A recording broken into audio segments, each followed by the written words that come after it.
اهلا وسهلا بيكم في فيديو جديد. معاكم بافل البيرو مستشار عقاري. النهارده انا موجود شارع 90 الجنوبي قدام فندق بوسيت، والنهارده واخدكم رحله وقصه نجاح كبيره هنشوفها مع بعض على ارض الواقع. ابتدت سنه 2016. النهارده هنشوف الحكايه دي وصلت لفين ونشوفها مع بعض لايف على ارض الواقع. كمل معايا الفيديو للاخر عشان تعرف بقية التفاصيل.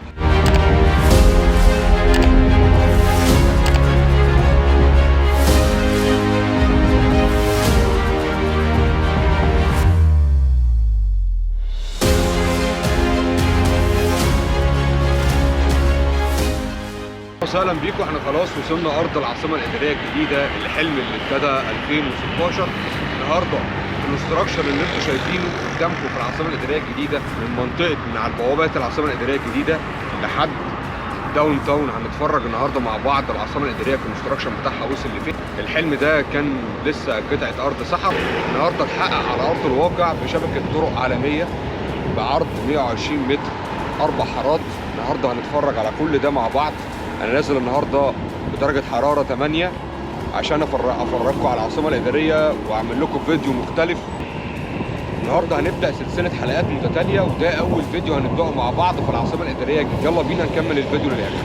النهارده انا قدام من اقوى الشركات اللي موجوده في العاصمه الاداريه الجديده، مشروع على مساحه 150 فدان. المشروع ده ابتدى من فتره بسيطه، النهارده انا واقف قدامه كونستراكشن واستلام المشروع 3 سنين، والكونستراكشن بتاعه زي ما انتم شايفين معدي ال 60%. الواجهات ابتدت تركب في المشروع اصلا في بعض المشاريع اللي موجوده داخل المشروع، لان المشروع ده سياحي بالكامل. مشروع 150 فدان، فيه اكتر من تاور واكتر من مول. ستريب مول هيبقى على ابنه زي الدايركت. المشروع انا واقف قدامه دلوقتي كونستراكشن المشروع زي ما انتم شايفين. المشروع ده بيوفر لنا عائد وايجار الزامي، ان انا اقدر النهارده احط المقدم بتاعي واخد عليه عائد محترم، عليه عائد على عدد من السنوات. بيوفر لي كمان بيمنت بلان، اكتر من بيمنت بلان مختلفه، اكتر من 8 بيمنت بلان للمشروع، ان انا اقدر اقسط البيمنت بلان اللي هتبقى مريحه بالنسبه لي. المشروع ده من احسن المشاريع اللي موجوده في العاصمه الاداريه، لانه المشروع الوحيد المنفرد على بوابه العاصمه الاداريه الجديده.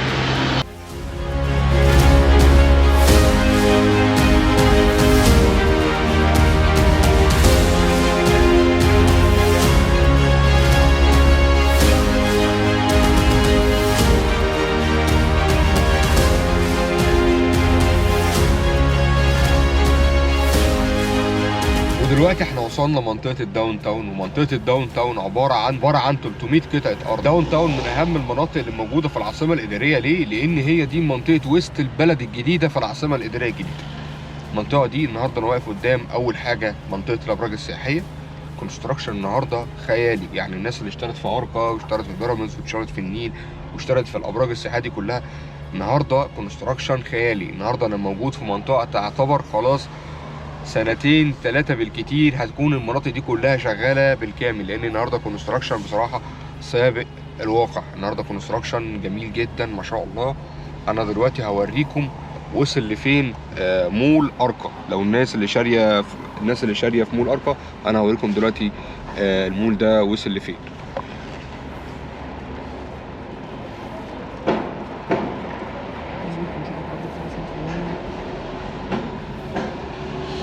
مول النهارده على ارض الواقع. طبعا احنا عارفين منطقه الابراج السياحيه، يمكن الناس قالت ان المنطقه دي صعب انها تطلع دلوقتي او التاور ده يطلع دلوقتي، لان طبعا عدد الادوار البيزمنت والبنيه التحتيه والحاجات دي كلها هيبقى صعب يطلع. لكن النهارده انا في قلب الواقع بصور لكم الواقع عشان تشوفوه. الناس طبعا اخواتنا المغتربين بالخارج اللي عايزين يطمنوا الكونستراكشن وصل لفين، انا نازل النهارده عشان اصور لكم العاصمه الاداريه واوريكم بالذات منطقه الداون تاون، لان معظم الناس مستثمره في منطقه الداون تاون عشان هي منطقه وسط البلد الجديده اللي بتمثل منطقه وسط البلد القديمه. وكملوا معايا الفيديو للاخر عشان تعرفوا بقيه رحلتنا.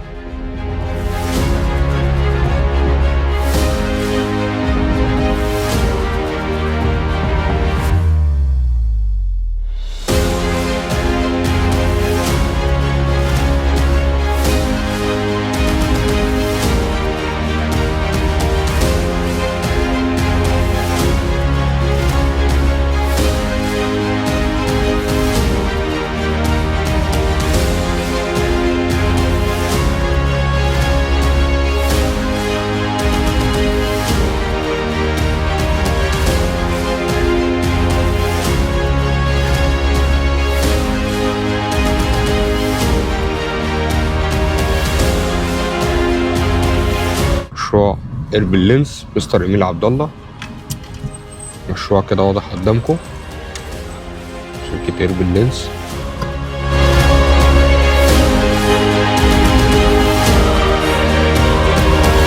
الشركة شغالة كويس جدا برضو.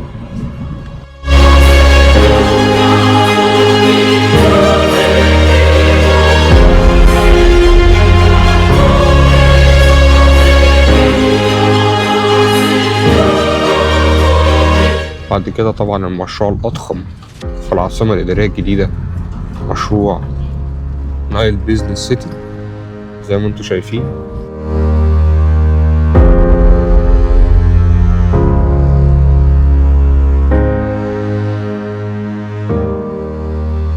مشروع ضخم جدا بيقوم بتنفيذ المشروع ده المقاولين العرب.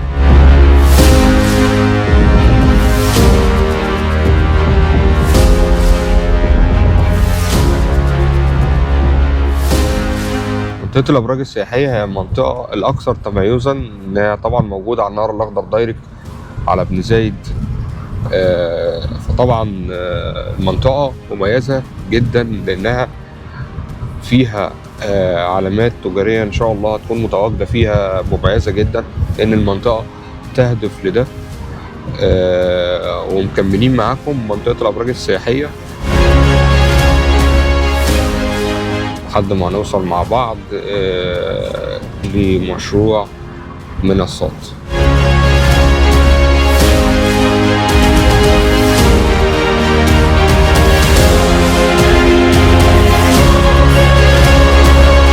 طبعا مشروع شركة مدن، واخر مشروع معانا هو مشروع شركة منصات.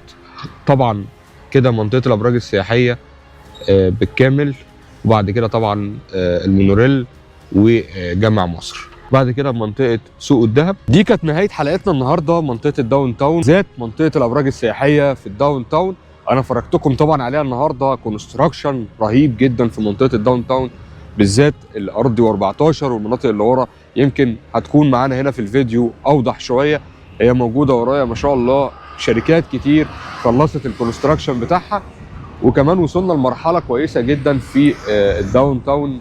طبعا الداون تاون ده كان قطعة أرض صحراء، كانت لسه مش ممهدة في الطرق، لكن النهارده أنا مشيت من الطريق البطيء ووريتكم الأبراج السياحية، وورا دلوقتي كونستراكشن واصل لفين في منطقة الداون تاون.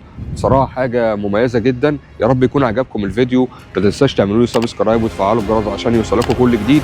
كان معكم بافل البير، واستنوني في حلقة جديدة. سلام.